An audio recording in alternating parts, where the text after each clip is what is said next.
Okay. I think when the first time we got here, it was just overwhelming. Just going from place to place, Yes. eating.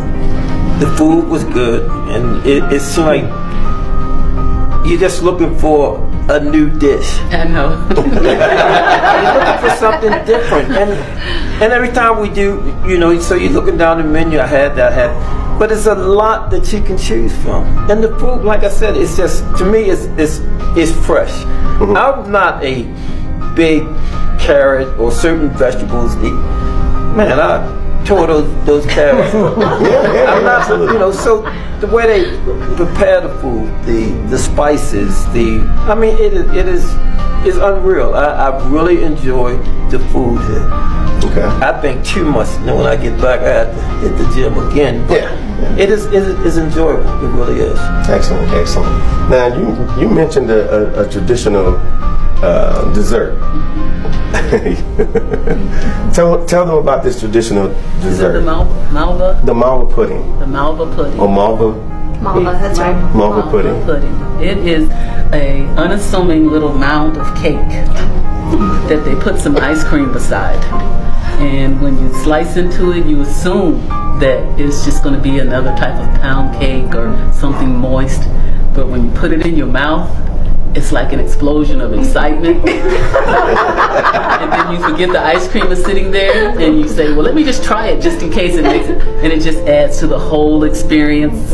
You do not eat it quickly. You savor it. Don't dance. Yes, you got to put it on different areas of your tongue. Enjoy it. And every time we go out to eat, I want to try a different dessert, but I'm saying, why? I want another. And it's just amazing. Yeah, because there's other desserts out there. Yes, there is, but this one's yours. This one's mine. Okay, fair enough. Bro, Africa got buildings. They got power.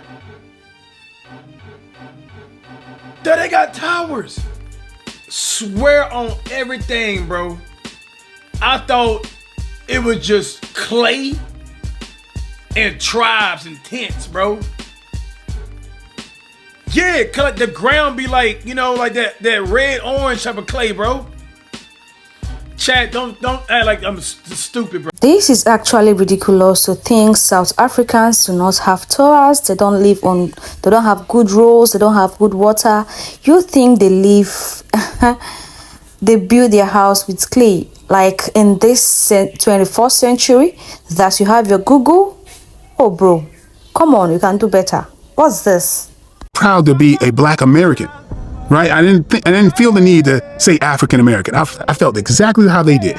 I've been to several countries in Africa and felt like, I was in, I went to Congo, I went to Djibouti, Rwanda, Nairobi, Kenya, South Africa. I was been in a lot of those places, and I'm going, hey, Black American, I'm proud. We've accomplished a great deal. Do they really feel like we're connected with? Until I went to Ghana. I got roots in Ghana. That's my lineage. Think about if you run into an Asian dude on the street, and you say, well, where are you from? And he says, I'm from Cleet. My people are from Cleet. You'd be like, that's not right. Where are you from? No, Cleet. It's stupid, right? It's silly to think that man's beginnings were from Cleet. There's more to this story. It's exactly the same for us, for me. When I would say South Carolina and Louisiana, because my mother was from South Carolina, my father was from Louisiana. That's, even if I didn't know what lineage I had, that's part of the story. Just as much as the Asian do. When I think, oh shit, I'm thinking the beginning of who I am is a slave. Deal with that for a second. I think my beginnings of my historical background started in South Carolina and fucking Louisiana. What do you think that does to my psyche? Think about it for a second. That's a good point. And the fact that I knew that there was a bigger trek that started in Ghana. And believe me, I'm not one of those that I want to hold on to. No, I was cool being a Black American and very proud of it. But damn it, I realized that me telling myself that South Carolina was enough, oh, that's some bullshit. For me, I can only speak for me.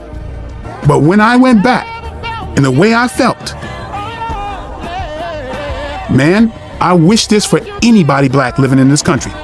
Even, I think you free yourself and you see yourself in a different way when you, even if you say, which I think the right answer is, when somebody says, where are you from? And you go, I actually don't know where my historical African roots are, but my great-grandfather was from North Carolina or whatever. That frees you to know that there's more to your story. But when I learned about Ghana and when I went back there, it felt different from every place else, because I felt like, oh shoot, when I landed in Ghana and I looked around, I'm like, yo, if you put a Nike shirt on this cat right there, he looks like he could be walking right on Ventura. And I clearly saw where the slaves came from, because I'm going, these look exactly like American black people right now. And in Benin and places like that. Well, when I'm in Eritrea and places like that, I stick out like a sore thumb. He's like, hey, where's this big black man? Oh, he's right there. I would stand out like a sore thumb. And you realize that's where you got these big old strapping black folks from. And to know that we weren't slaves, man. We were absolutely talented farmers and technical people, like, because that was the industry in Africa. You had to know how to farm. They kidnapped successful working people to build a country. Yeah. But psychologically, slaves is the term. Okay. I'm not that guy, because there's not something in me that feels like something's missing, and I got to put that in there. Till I realized, and I went there, I can never look at myself the same. And oh my goodness, like I said, I wish that for everybody to find out. And it's not on some, new age shit. It's just, the truth. Now, you see the way some Nigerians see themselves superior to Ghanaians, where they say, without us, you cannot make it in music and stuff. Yes, that's the same way South Africans see themselves superior to Nigerians. That's how South Africans dislike Nigerians. There's bad blood between these two people. They dislike each other. Let me tell you what is going on now. This lady is called Chidinma Vanessa, and she wants to take part in this Miss South Africa pageant. Her father is a Nigerian, her mother is from these Mozambique people. Now, South Africans are saying they will not allow this lady Chidinma to take part in the beauty pageant.